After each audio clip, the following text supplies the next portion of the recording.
Friends, मैं एक बार फिर से आप सभी का स्वागत करता हूं आप सभी के चैनल स्टडी वर्ल्ड। फ्रेंड्स, आज मैं आप लोगों को विधानसभा के बारे में बताने वाला हूं, जैसे कि पिछले क्लास में मैंने आप सभी को विधान परिषद के बारे में बताया था। तो चलिए देर न करते हुए शुरू करते हैं। विधानसभा पढ़ेंगे।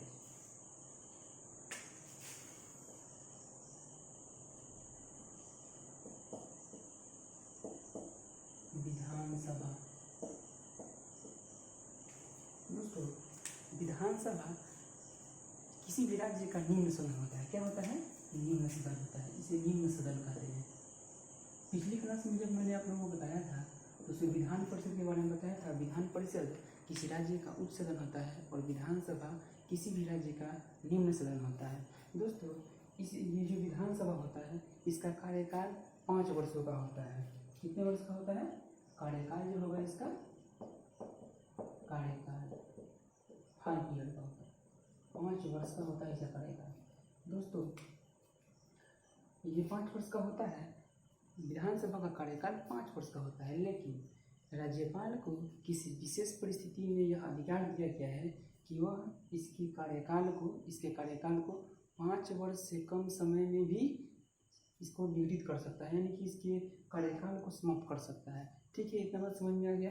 दोस्तों देखिए, इसकी समाप्ति कौन करेगा? समाप्ति कौन करेगा? राज्यपाल करेगा। कौन करेगा? राज्यपाल। दोस्तों देखिए, यहाँ से एक क्वेश्चन और आता है। तो वो क्वेश्चन क्या है? तो देखिए, ये क्वेश्चन पूछता है यहाँ से कि विधानसभा के सत्रों को समाप्ति कौन करता है? इसका अध्यादेश जारी कौन करता है? उसको सत्रावसान कहता है। किताब में देखिएगा आप सत्रावसान लिखा होता है। तो सत्रावसान का अर्थ होता है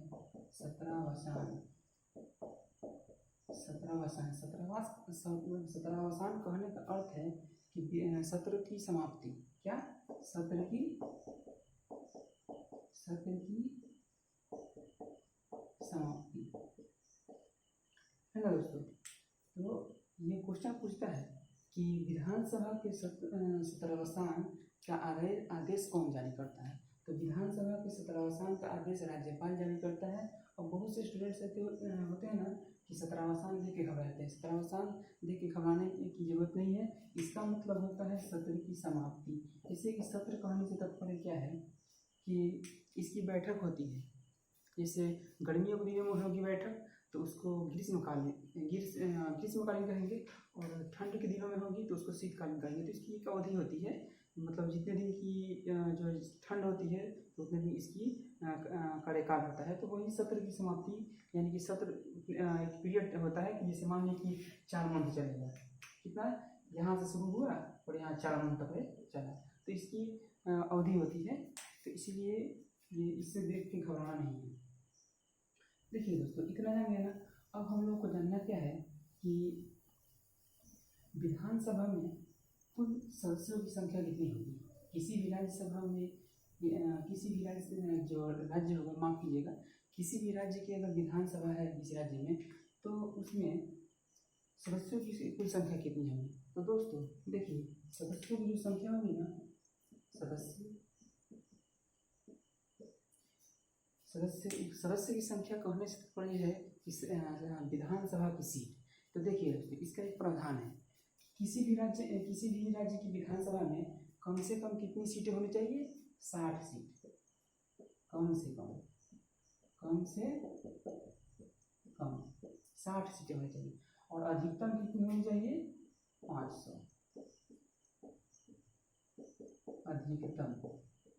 अधिकतम 500 सीटें होनी चाहिए किसी भी राज्य की विधानसभा में। और न्यूनतम कितनी होनी चाहिए? 60 सीटें होनी चाहिए।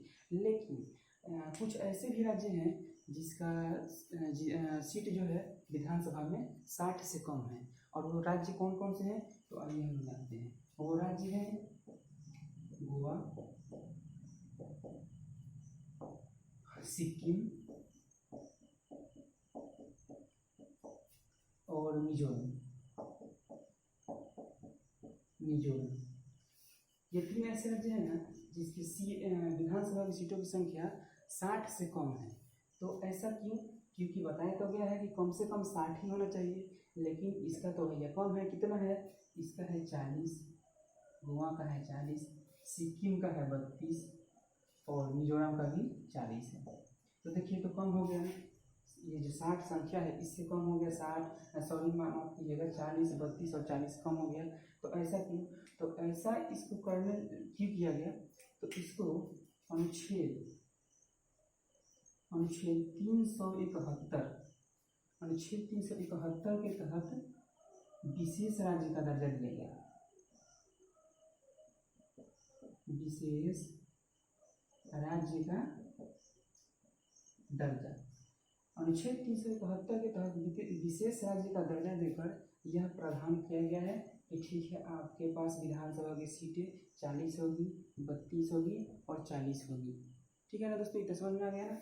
अब देखिए दोस्तों, अब हम जानते हैं क्या कि विधानसभा के जो सदस्य होंगे वो कितने वर्ष के हो जाएंगे कि वो विधानसभा के सदस्य बनने लायक हो जाएंगे, निर्वाचित होने लायक हो जाएंगे।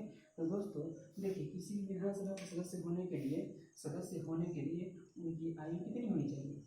आयु होनी चाहिए 5 वर्ष, सॉरी माफ कीजिएगा, उनकी आयु होनी चाहिए 25 वर्ष।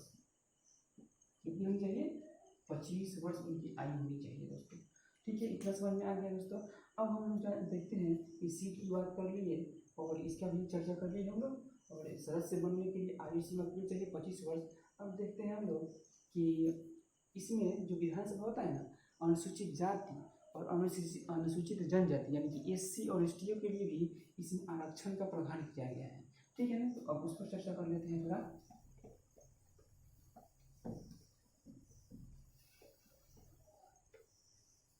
देखिए दोस्तों, किसी भी राज्य में हम जान गए कि कम से कम 60 सीटें होंगी विधानसभा की और अधिकतम 500 सीटें होंगी। और अब हम चर्चा करेंगे इस बात पर कि अनुसूचित जाति, अनुसूचित जनजाति यानी कि SC और ST की किसी भी विधानसभा में कितनी संख्या होनी चाहिए। तो देखिए दोस्तों,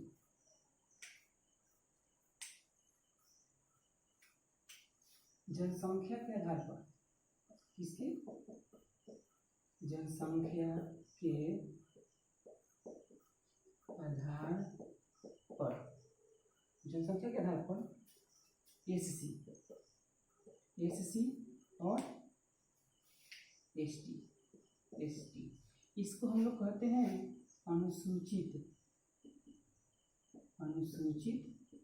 जाति और इसको कहते हैं हम लोग अनुसूचित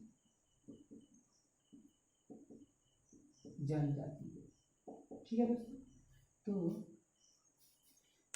विधानसभा में आरक्षण दिया गया है किनको? SC और ST को, अनुसूचित जाति और अनुसूचित जनजाति को। ये पूछता है कि विधानसभा में आरक्षण किस आर्टिकल के तहत अनुसूचित जाति और अनुसूचित जनजाति को दिया गया है, किस आर्टिकल के तहत? तो ये आर्टिकल है कौन सा? ये आर्टिकल है अनुच्छेद है 332। दोस्तों इसको हमेशा याद रखिएगा, ये बहुत इंपॉर्टेंट क्वेश्चन है। ये आपको दरोगा में भी पूछ लेता है और कभी कभी ग्रुप डी में भी ये क्वेश्चन पूछ लेता है, इसको हमेशा ध्यान में रखिएगा। तो विधानसभा में जो आरक्षण दिया जाता है जनसंख्या के आधार पर SC ST को, अनुसूचित जाति को, अनुसूचित जनजाति को, ये किस अनुच्छेद के तहत? 332 अनुच्छेद के तहत, याद रखिएगा। अब चलते हैं हम लोग विधानसभा पर। विधानसभा फिर चलते हैं, विधानसभा कीजिएगा, विधानसभा पर फिर चलते हैं। देखिए इतना जान लेना। अब देखिए, जो विधानसभा होता है ना, विधानसभा को चलाने के लिए, विधानसभा की कोई भी अगर बैठक होगी तो उसको चलाने के लिए एक अध्यक्ष की जरूरत पड़ेगी। तो अध्यक्ष का चुनाव कैसे होता है? अध्यक्ष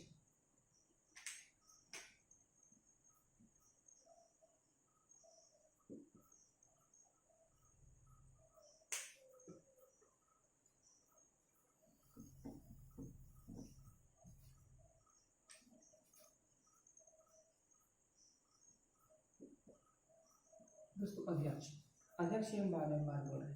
तो विधानसभा का जो अध्यक्ष होता है ना, उसको कौन चुनता है? तो विधानसभा के जो सदस्य होते हैं ना, विधानसभा के सदस्य, इसके सदस्य विधानसभा के सदस्य अपने में से ही एक अध्यक्ष को चुनते हैं जो इनकी बैठकों का संचालन करता है। ठीक है दोस्तों, लेकिन अब अध्यक्ष के बारे में जान लेते हैं। क्वेश्चन यहाँ से पूछता है, अध्यक्ष के बारे में क्वेश्चन पूछता है कि कोई भी कोई भी विधेयक धन विधेयक है या नहीं, उसका निर्णय कौन करता है? तो ये जो अध्यक्ष है ना वही करता है। देखिए दोस्तों, हम लिख के बता देते हैं। कोई भी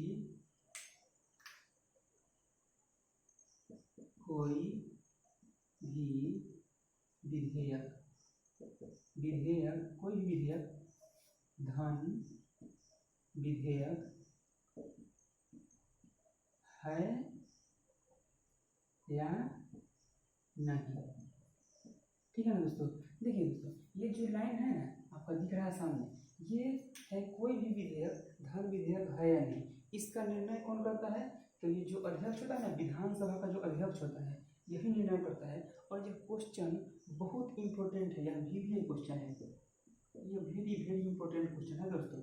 ये हमेशा पूछता ही रहता है ये वाला क्वेश्चन, ठीक है ना दोस्तों। अब इतना जान गए ना। अब देखिए अध्यक्ष के बारे में और जानना है हमें। देखिए जो अध्यक्ष होता है ना, प्रायः कभी भी सदन में मतदान नहीं देता है, कभी भी सदन में मतदान नहीं देता है। लेकिन दोस्तों अगर कोई कानून बनता है, तो अगर मान लीजिए कि विधानसभा की बैठक चल रही हो और कोई कानून कोई भी अगर विधेयक आ गया, कानून आ गया, तो उसमें अगर मान ली जाए कि विपक्ष में 60, किधर विपक्ष की तरफ से 60 हो और पक्ष की तरफ से भी 60, ये हम क्या बता रहे हैं? ये हम बता रहे हैं मत, यानी कि वोट बता रहे हैं, और इसको भी हम मत कह रहे हैं, यानी कि वोट।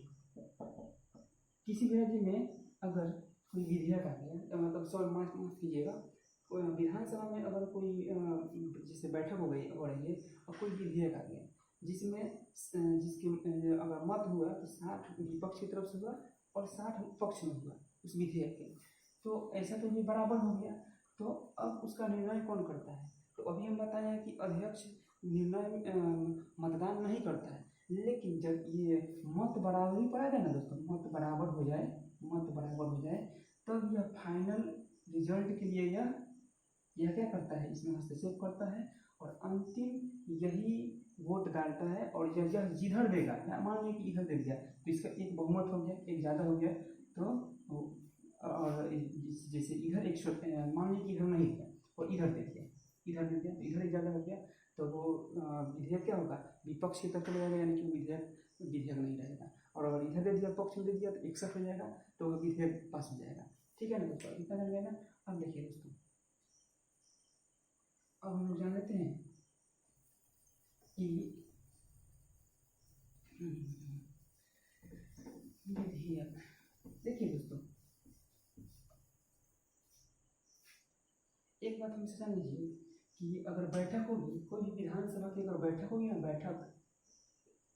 बैठक होगी, तो किसी भी बैठक होने के लिए सदस्य कितना चाहिए?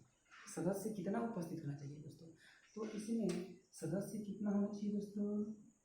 सदस्य तो विधानसभा के जो विधानसभा है ना, इसके कुल सदस्य का 1/10 भाग, कुल सदस्य का 1/10 भाग अगर बैठक में उपस्थित होगा तभी जाकर कोई भी बैठक होगी, वरना बैठक नहीं होगी दोस्तों। इतना समझ में आ गया ना। अब देखिए दोस्तों, एक और बात यहाँ से बता देना चाहता हूँ आप लोगों को। देखिए जो अध्यक्ष होता है ना, अध्यक्ष यह अध्यक्षता अपनी कब नहीं करेगा?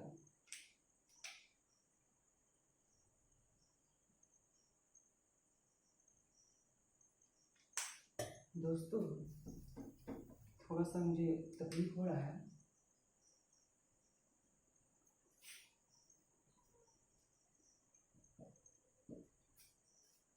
देखिए दोस्तों, ये जो अध्यक्ष होता है ना, अध्यक्ष, तो यह कब बैठक की अध्यक्षता नहीं करेगा? तो दोस्तों यहाँ से जान लीजिए कि बैठक की अध्यक्षता कब नहीं करता है? जब अध्यक्ष को इसके पद से हटाने का विचार चल रहा हो, तब यह अध्यक्ष न बैठक में भाग लेगा, न मत का ये जो निर्णय लेता है ना फाइनल, तो उसमें ये भाग लेगा दोस्तों। बस इतना हो गया ना।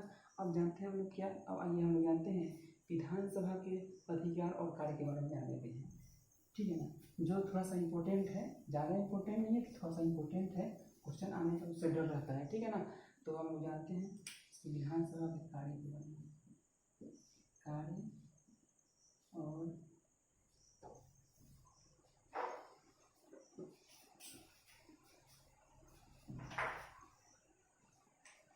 विधानसभा के कार्य और अधिकार के बारे में जानते हैं।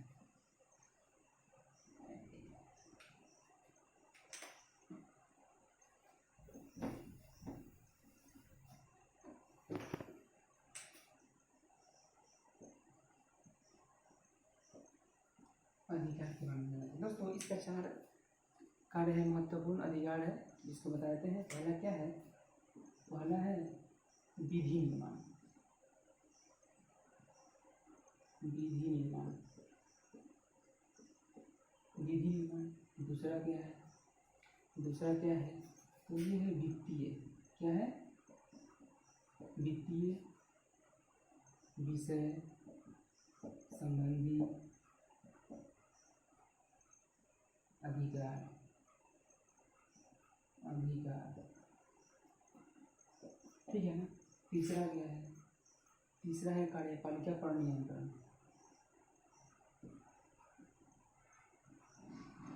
कार्यपालिका पर नियंत्रण। और चौथा क्या है दोस्तों, चौथा है सबसे इम्पोर्टेंट संवैधानिक, संवैधानिक संशोधन, संवैधानिक संशोधन। दोस्तों अब हम चलिए बात कर लेते हैं विधि निर्माण पर, विधि निर्माण पर बात कर लेते हैं।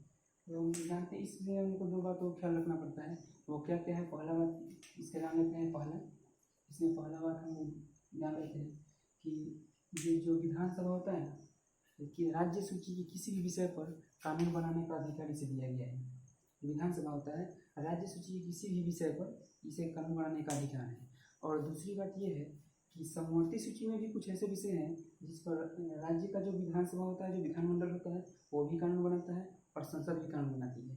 लेकिन क्या होता है कि जिसे अगर कानून बना रहा है, संसद भी कानून बना रहा है समवर्ती सूची के विषय पर, और जो राज्यसभा, जो राज्य की विधानसभा है, विधानमंडल है, वो भी कानून बना रही है। और अगर दोनों का कानून से मैच कर गया, बराबर जिसे मैच कर गया, उसका मतलब हाँ समान हो गया, तो जो राज्य बनाया रहेगा ना, वही उसका मान्य होगा। लेकिन अगर मैच नहीं किया, अगर समान नहीं हुआ कानून, तो संसद का कानून ही मान्य होता है। इसको ये समझ में आ गया बात, 2 बातें इसकी समझ में आ गई। अब हम जाते हैं वित्तीय विषयक संबंधी अधिकार।